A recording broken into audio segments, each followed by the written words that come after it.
Hindi naman. Walang po kasi si El. Dami nyo ah.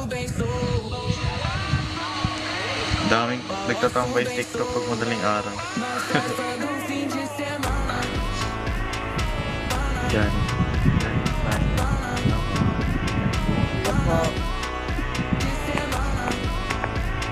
Hello. Taga saan po kayo? May bagyo daw eh. Bubul. Nakabisita ko dyan. Ano na? 6 times. Sa ano ba? Sa Hinlayagan. Kami. Saan sa Kabul ka rin? Taga ano ako si Cebu. Tapos nag-bisita ko dyan. Sa ano? Tagbilaran. Sa ano ba?